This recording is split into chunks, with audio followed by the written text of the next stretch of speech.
When I was 2 years old, just looking up in the skies, I was like, how can I get there? Being in the Caribbean, I didn't see how that was possible. So slowly I started letting that go. But the universe was really calling me. I want to be an astrobiologist, and that seemed like it was impossible. But ideas are very powerful. I was in the Olympic Games in 1972. I've always enjoyed being an adventurer. I was flying with my daughter, and there was an ad that popped up. Would you like to become an astronaut? Would you like to go to space? And I said yes. John is one of the most incredible people I've ever met. The fact that he's been following this company for 18 years, just for this moment, I think that's very special. For some reason, I seem to attract myself to these experiences. But when I got diagnosed with Parkinson's, I thought, well, that's it. They're not going to accept me. The fact that I'm now going to space with Parkinson's is completely magical. We're Virgin Galactic is breaking down barriers for space travel and scientific research. From the regulatory side to the engineering side, it's amazing to see all of these pieces come together. The new space age means diversity, imagination, and adventure all will have a home in space. We've built a space line, and now it's time to go. This is revolutionary. My name is Anastatia Mayers. My name is John Goodwin. Keisha Shaha. I'm the first person from Antigua to go to space. For me to go into space is hopefully inspirational to all people. It really does just connect everyone. This is for all of us. Space for all opportunity. We all need to get out of our comfort zone, try new things, to believe in ourselves. These are pre-space tiers. This is standard issue tiers, totally required to go into space.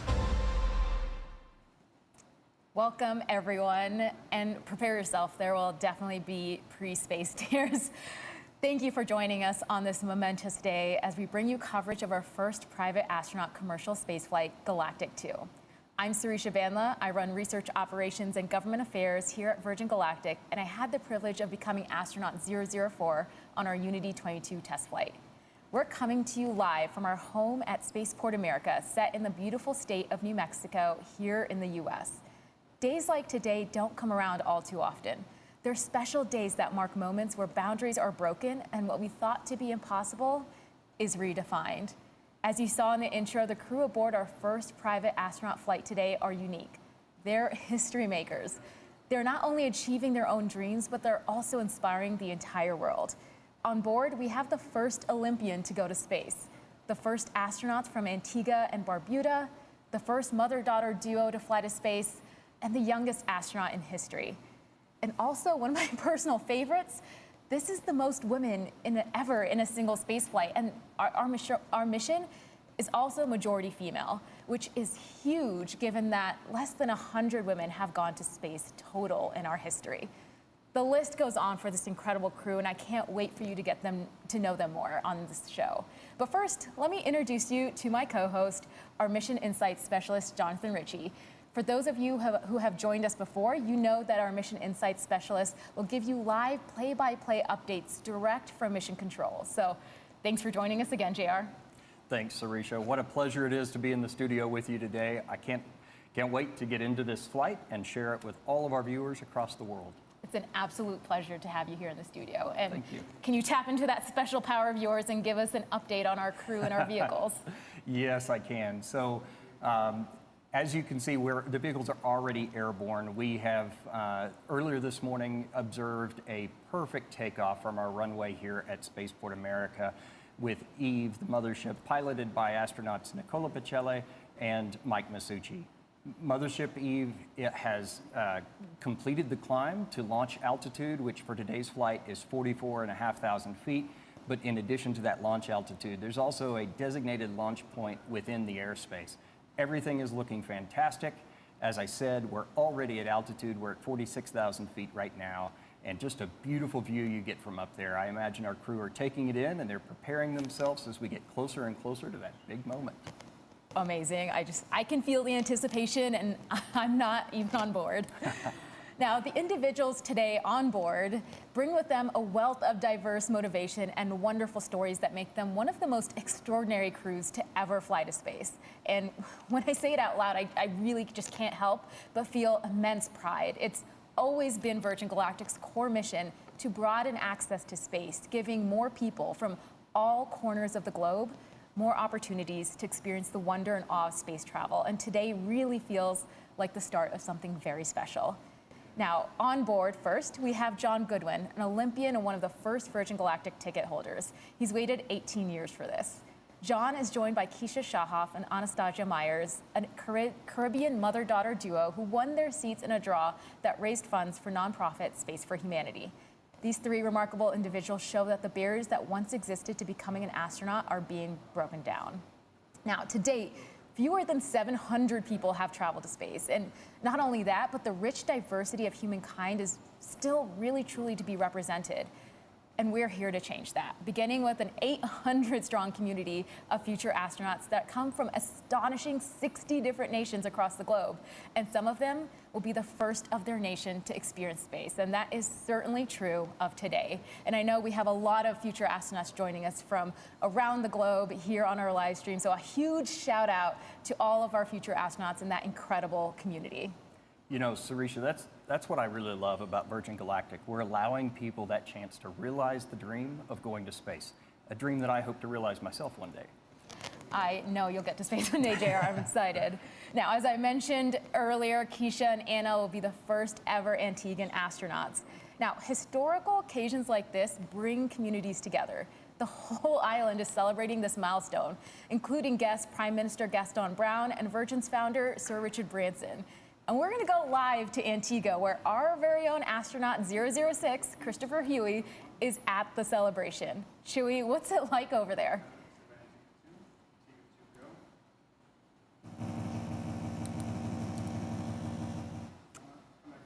All right, it looks like we have a few technical difficulties, so we'll try to check in a little bit later. But I saw some of the celebration, honestly, a bit earlier, and it looked amazing. There was a huge crowd there supporting Anna and Keisha. We saw Chewy give a presentation about the flight to the crowd. It just looked like all of them were having an incredible time. So we'll try to check in a little bit later. Now, we know that space has this amazing ability to bring people together, and that was on full display in Antigua. But there's also a lot of other parties going on as well.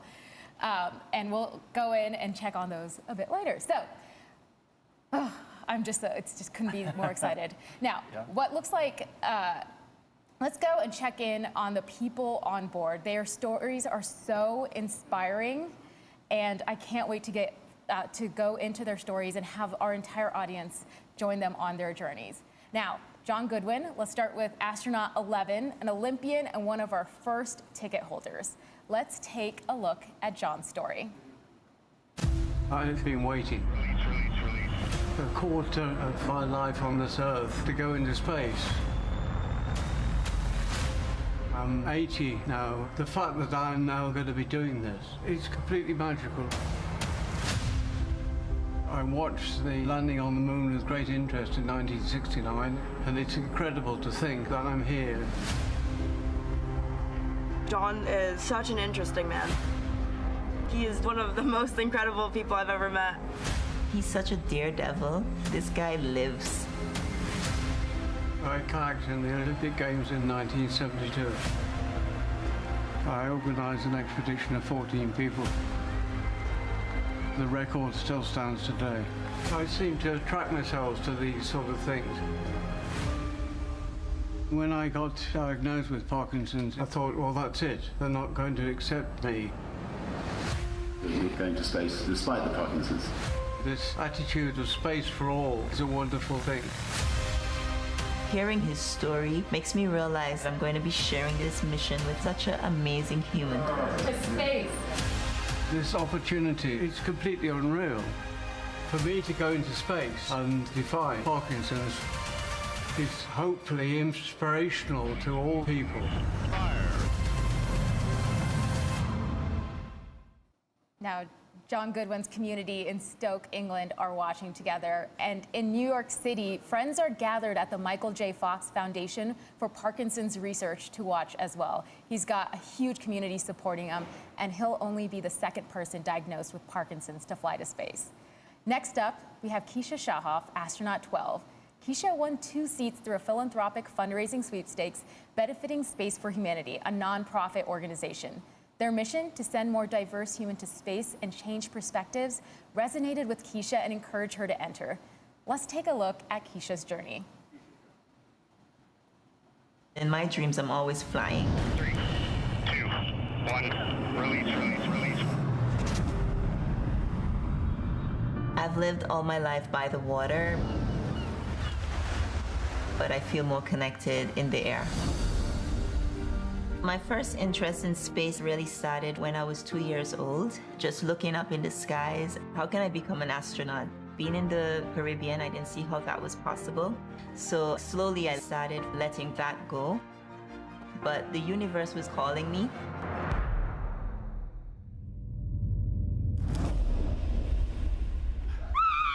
You're going to Spain!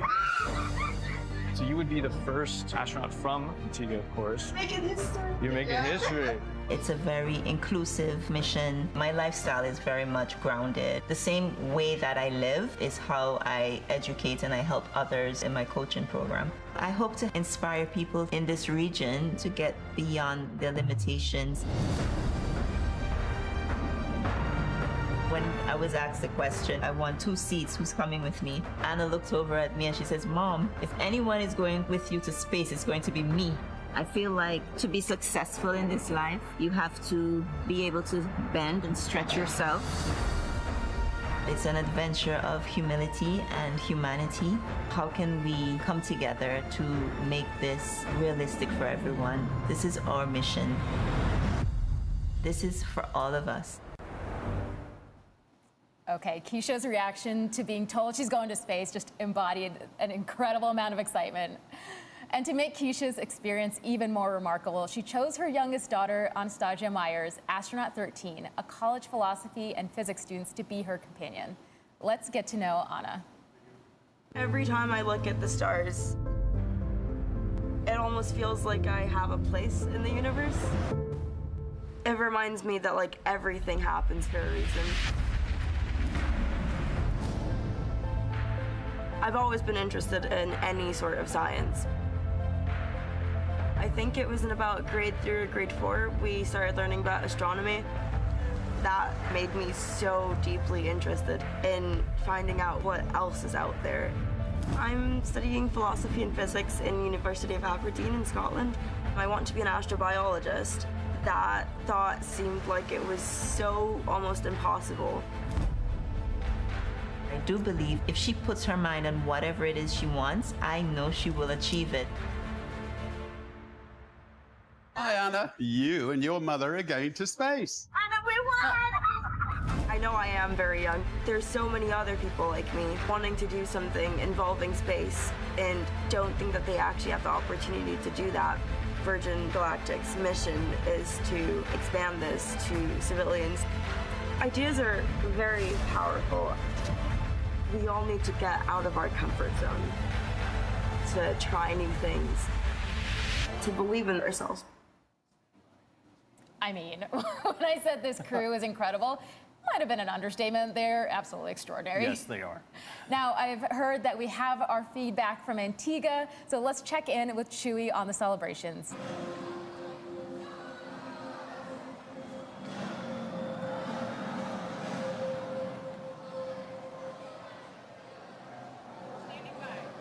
Make sure they know to bring the audio down. All right, testing, 1, 2, 3, am I in? We're good?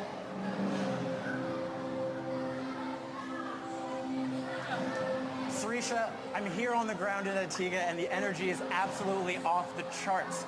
Now, we're coming right off the heels of Carnival, and we are gathered here for an amazing watch party where the people are gonna go crazy!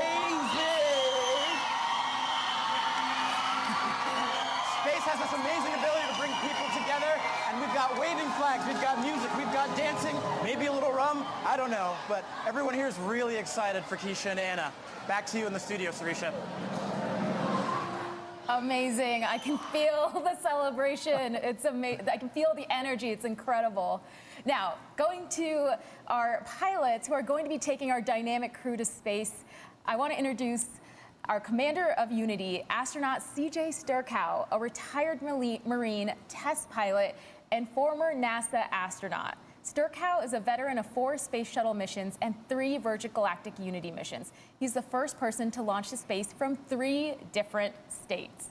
Piloting Unity today is Kelly Latimer, who has logged more than 6,700 hours in her 32-year flying career. Kelly also operates as our Senior Director of Flight Test. This will be Kelly's first space flight, and she'll become one of only a handful of women to pilot a commercial spacecraft. And joining the crew in the cabin is my fellow Unity 22 crewmate, Beth Moses. Beth is our chief astronaut instructor overseeing all the training and preparation of the Galactic 2 crew. Beth is flying with the crew to continue to evaluate the spaceflight experience for our future astronauts. Now, speaking of our future astronauts, JR, how are we looking? Well, we are about 4.5 minutes out from release. That's an estimate based on our expected time of arrival at the release point, and that gets closer and closer to being accurate as we get closer and closer to that release point. So at this point, 4.5 minutes out, that's a fairly accurate estimate. All right, you know, spaceflight is not just a trip to space. I know we're following our crew to their release altitude, but it's an experience that starts well before the rocket lights. And this crew has an amazing amount of supporters behind them. Their friends, families, and communities around the world they're inspiring. Let's take a look at some special messages sent in for this crew. Former NASA astronaut Ron Guerin here. I can't wait for you to hear 3, 2, 1, release, release, release. Keisha and Anastasia, good luck on the space trip. Hello, John. You truly are an inspiration. My heartfelt wishes for a safe and a meaningful spaceflight. Remember that you carry with you the dreams of so many others as you carry us all closer to the stars. Anastatia, now you are representing the University of Aberdeen in space. I'm just sending a message to all the students and the community that our dreams can come true. Congratulations to my cousin Keisha. I'm so happy you put the energy out there, and Virgin Galactic, you caught it. We knew you were born to fly. You're going to be inspiring a whole generation of young Antiguan and Barbudans. Hi, I'm Keisha. I miss you a lot. And I'm happy your dream came true. Good luck to the entire crew, and especially Anna. We're so happy for you. We're supporting you, and we're all here for you. This is just a huge historic moment. I'll be watching from here in Australia. Here in the UK. From Antigua. From Iceland. From Edinburgh. Godspeed. Bring me back a Mars bar. Now, as astronaut Ron Guerin said, at this point, we're getting close to our release point. So I'll turn it over to our Mission Insight specialist, Jonathan Ritchie, to take us through some of those final checks and talk us through what happens after release as well. Thank you, Sarisha. So at this point, the pilots are ensuring that the spaceship is in its launch configuration. You know, after I just said we're that time estimate's pretty accurate at this point. Well, we went and adjusted it. So we're about 3.5 minutes out right now and currently conducting our L-4 checks. That's a series of checks that we accomplish at designated points on our flight profile to ensure that the spaceship is go for launch. This is also when Spaceship Unity will isolate its air supply from Eve and prime the rocket motor by opening the backup oxidizer valve. Once these actions are complete, the pilots will seek clearance for release from the MCC, that's shorthand for the Mission Control Center. The MCC team consists of experts across various departments and disciplines within the company, and they're verifying these checks with our crew every step of the way. For me, this is where I really start to feel the anticipation building and get excited. I can only imagine what it'd be like to be on board right now. This is really the time when the anticipation builds. All you're thinking about is that release point and getting into that boost, and honestly, getting into space. It's gonna just, it's so exciting. And I just heard the L-4 checks are complete. So as you just mentioned, that release point, right after that, the crew lights the rocket motor, and Unity's trajectory to space starts in that horizontal release position before turning towards space, a maneuver that we refer to as the gamma turn. And then the rest of the rocket motor burn occurs in the vertical. We're now 2 minutes out from release. The rocket motor boost was one of my favorite parts of the flight. Seeing the Earth drop away and seeing space come into view is just absolutely exciting. And of course, our vehicle gives our customers the best view of Earth with the amount of windows we have. Yes. So we are go for release on time. That's about 1:40 from now. As you mentioned, that view from Earth, when the rocket motor burn is completed, the pilots will command the ship to feather. That's rotating the tail and the aft section of the wing up to about 60 degrees. And that starts a backflip maneuver for our spaceship. And it orients the vehicle such that all of those windows overhead are providing just a fantastic view for everyone on board to be able to look down at the Earth below. All right, so we're about 1:10 away from release at this point, 1 minute. And I can see the crowds in Antigua, and they're excited. I can see the crowds here at Spaceport America getting ready to cheer our crew on their ascent to space. So the last set of checks that will be done, we refer to as the L-30 or 30 seconds to release. And that's when the Spaceship Unity pilots ready and arm the launch pylon. And that allows, once we get to the designated point in our flight profile for the mothership pilots, to engage the release and set Unity free. We're now 30 seconds away from release. The very last preparation that the pilots in Spaceship do before release is they push that control stick all the way forward, ensuring that we have a perfect separation. We're 15 seconds. 10.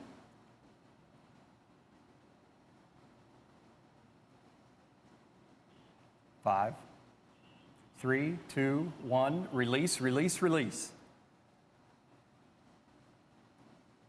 Ignition, good control. There's Mach 1. The pilots have started trimming for that turn towards space. Trim is now set. There is max Q. That's the point of maximum pressure exerted on the vehicle by the atmosphere. Those on board are experiencing about 3 Gs right now and traveling over 1,000 miles an hour. That's incredible. I can imagine they're having quite a great time. We're at Mach 2. We're in the vertical, headed towards space. This is the part where they're seeing Earth move away and seeing space come into view and seeing that they're going to space, and just, it is an incredible feeling. So we've got about Mach 2.8, Mach 3 approximately, and rocket motor cutoff.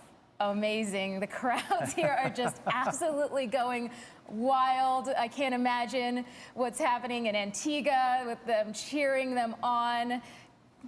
That's incredible. Awesome. Go Keisha, go Anna, go John. So everybody on board has been cleared to unstrap and enjoy that zero-G experience. The pilots have unlocked the feather. That's the preparation so that they can raise the feather here momentarily. They're engaging the RCS as well. The feather is now starting to move on its way up. Everyone's up out of their seats, just it's incredible. They're all, I know, it's amazing. They're all going to the window and taking in this just absolutely incredible view of Earth, the planet where all of their experiences are held. Everything they've ever known is down below. The feather is all the way up. We have a predicted apogee of about 289,000 feet. That is amazing. Our crew looks like they're having an absolutely incredible time, and they are officially astronauts. Welcome to space. Woo. Congratulations to John, to Keisha, to Anna on becoming astronauts today, and a special congratulations to our Unity pilot, Kelly, for her first space flight. And welcome back to space, CJ and Beth. And the vehicle is oriented in that backflip or that upside down maneuver from our perspective. And you can see them just enjoying that view of the Earth below. Man, it's just incredible. I can see that they just can't take their eyes away. And it's, you know, it's hard for us to describe. We can obviously see they're having just an incredible time in space, taking in the views, but it's an experience. It's the silence, it's the views, it's seeing our brilliant planet against the matte black of space. I can't imagine what, I can't imagine what they're going through right now, and I can't wait to hear about it. Yeah, well, we just achieved our apogee at 290,000 feet. That's 88.5 kilometers. Amazing. And apogee is actually a very unique part of our experience. It's when our vehicle begins that descent back down to Earth and everything stands still. It's just, and we take a moment in the cabin, silent and looking out as a crew, and it's an experience I can only describe with these words, but one to be felt, really. Yes. So the pilots have initiated the motion to return the vehicle around, complete that backflip all the way around, and orient us for the re-entry.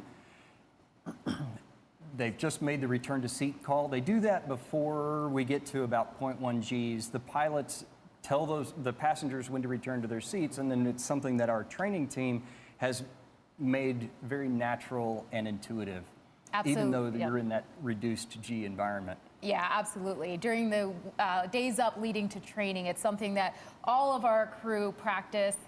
Our cabin is very purposefully designed to allow for our crew to get back into their seats. And even on re-entry, the amount of G's that you feel, but it's designed that anyone can do it, as we've seen today.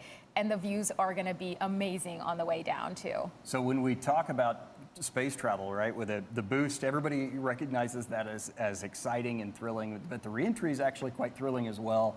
And we have shock waves that form over the top of the vehicle. Right now, they're experiencing the max G on re-entry of about 3.5. We're supersonic, so if you're outside here at the Spaceport America, you should hear a double sonic boom as spaceship once again breaks the sound barrier on re-entry. We just passed subsonic. Amazing. And the crowds, again, are just cheering on our entire crew. They're going to be able to see the vehicle as it comes down to land, and our crew here are also going to be they're going to be able to see Spaceport America. They're going to be able to see see that their family and their friends are there cheering them on as they come back and return to Spaceport America. So we've passed below 60,000 feet. Once we get to about 53 to 55,000 feet, we'll command the feather down. That'll result in the nose of the spaceship dropping. And then once the feather is down and locked, which it's now moving, the crew will pull back on the stick and make a gentle return to level flight. I remember during the re-entry, I just could not stop looking out the window. The landscape of New Mexico is just very indicative of this planet. It's beautiful, and it's really just amplifies going to space, looking down on just the beautiful planet you've just left. And the feather is now down and locked. So the pilots are starting that gentle pull back to straight and level flight. Spaceship is now a glider, so it's all about balancing that potential and kinetic energy. If they want to go faster, they push the nose down, and if they want to go slower, they pull back and bring the nose up. It's absolutely incredible. G2 is a flight for the history books. The crew on board are on the leading edge of broadening space access and are taking the first steps in hopes that others may find it easier to follow their lead.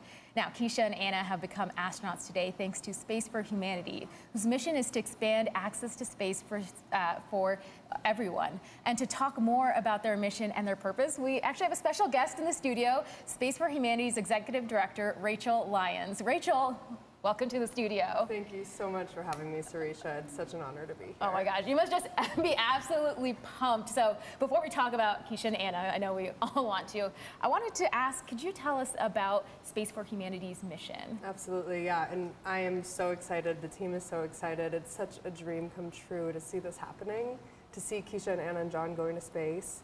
I'm like pinching myself here watching this whole thing come to fruition. And so Space for Humanity, we're a nonprofit organization founded by Dylan Taylor, who's a space investor and founder and CEO. And our mission, as you have been mentioning, is to sponsor people from all over the world to go to space. Yeah. Also, as you guys have both been mentioning, when people go to space and they look back down at our planet as this interconnected, fragile, beautiful, finite planet, it changes a person's perspective forever.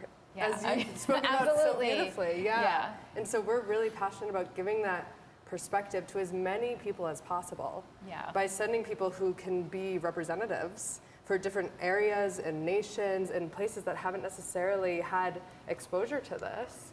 And then so they can come back down and be that for the people from their country, people in their communities. Yeah, I mean, could you talk a little bit more about that? What impact do you see your citizen astronauts having, or what impact do you hope that they'll have upon return to Earth? Yeah, so we've sent 2 people to space so far. Of course, we're so grateful for this partnership with Virgin Galactic to send Keisha to space, and then more soon, no announcements yet though. And so in terms of the impact that we hope that they have, I would say that it's different depending on the person. And we can't predict what that is.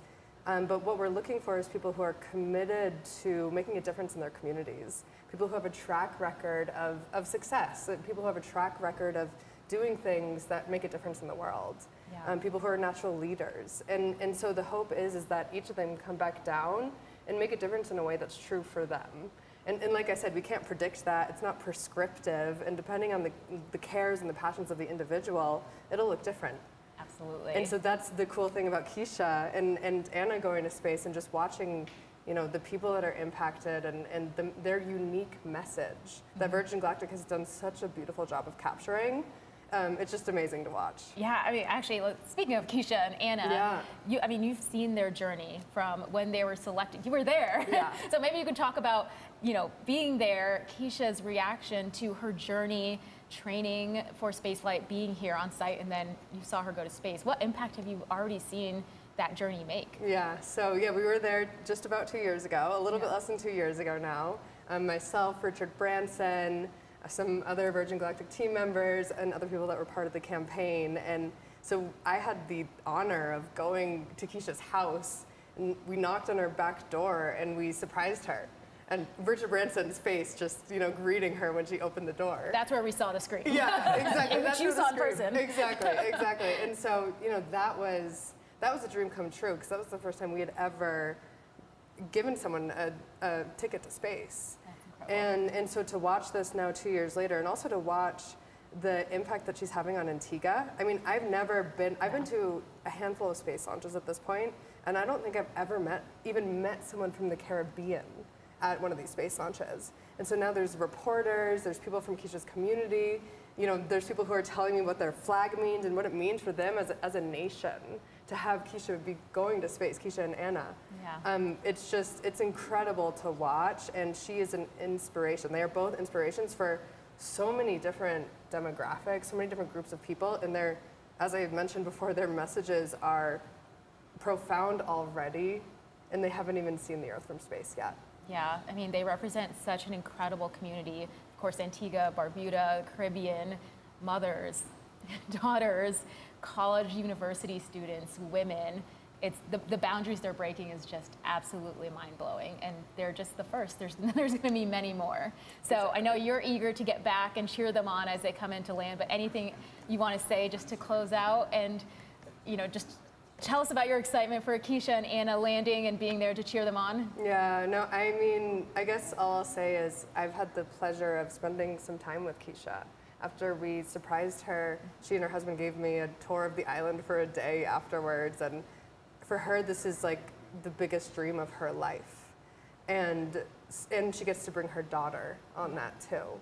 And so I think that's what I will leave everyone with, is just imagining what it would be like for someone who's dreamed of this forever to get to go and have this experience and be cheered on by her entire community. It's absolutely incredible. I know you're going to be right there when they get back to give them the biggest hug. Yeah, definitely. Can't wait. Amazing. So speaking of cheer, let's check back in Antigua with Chewy.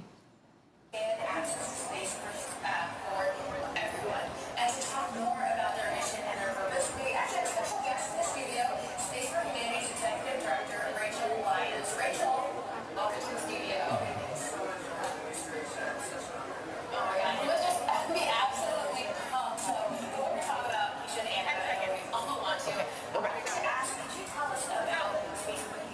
Sarisha, I'm here with the Prime Minister of Antigua and Barbuda, and we just witnessed something absolutely amazing. Prime Minister, what does this mean for Antigua and Barbuda? Well, it's the most significant event for the people of Antigua and Barbuda and the Caribbean. This is certainly a major achievement, and an achievement that will help to inspire great ambitions of the Antigua and Barbudan people. We're very proud of the courage and certainly the resilience of Keisha and her daughter. And we are just very happy. Thank you. As you can see. Sorry. Thank you, Mr. Prime Minister. Sure. So sorry.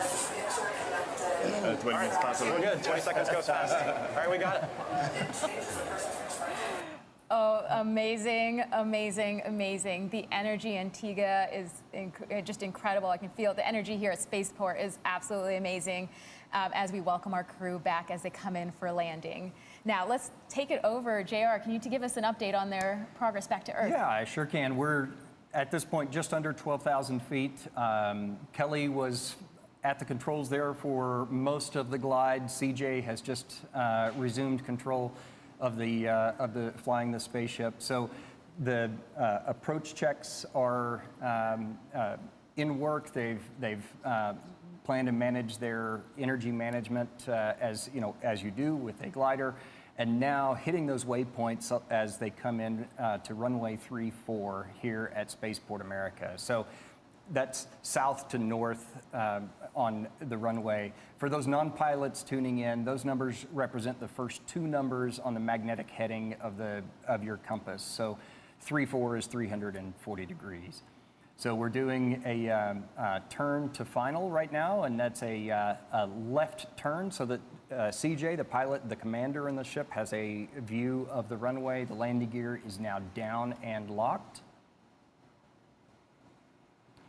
And we're about 7,500 feet. Amazing. Again, I've said this before many times, but the crew have this incredible view, not only of the New Mexican landscape, but of our spaceport facility, which is this incredible facility where they spent the last few days bonding with their crew and training with their crew. So, of course, it holds a special part in their hearts, and they get to see that view on their way down. So we're 1,000 feet above the runway. The runway here is about 4,500 feet or 500 feet. Pre-flare, that's pulling the nose up and taking advantage of the ground effect. It's extra lift you get when you're close to the ground. We've crossed the threshold. That's the beginning of the runway.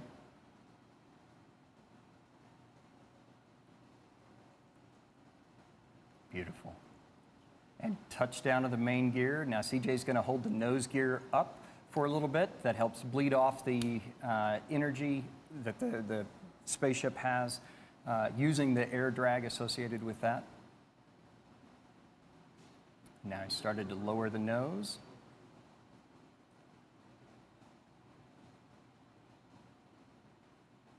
And the nose gear is now down. So at a designated airspeed, the pilots have the option to apply the brakes or not. They can let the vehicle roll to a stop. We have plenty enough runway here. They are applying the brakes today, so. We have 12,000 feet of runway here at Spaceport America. 12,000 feet of runway and 200 feet wide, so plenty of room. And full stop. Woo! Oh my gosh, amazing. That is absolutely incredible. What a beautiful landing. Congratulations to everyone on board. We saw beautiful flying from our Eve crew and brilliant work by our chase pilot, all of whom are still in the air right now. Thank you to everyone on the ground here at Spaceport America who made this day possible. Continue following us on social to hear more about our incredible astronauts and see more from this incredible flight. Now, we'll continue the celebration here as we wait the arrival of our other vehicles. Our astronauts are envoys of hope, curiosity, and progress. The more who are able to have that experience and go back to their respective diverse communities, the bigger effect it'll have on the next generation of dreamers for the care of our home planet and the people that inhabit it. G2 crew has demonstrated that the future of spaceflight is not only for pilots and engineers, but for artists, science, athletes, anyone that wants to embark on this journey. So wherever you are on planet Earth, we thank you for watching, and we'd love for you to join us on one of our upcoming future missions. Please join the celebration on social, or head over to our website to learn more about this mission and how you can embark on your own journey to space. Thanks, everyone. Thank you for joining us.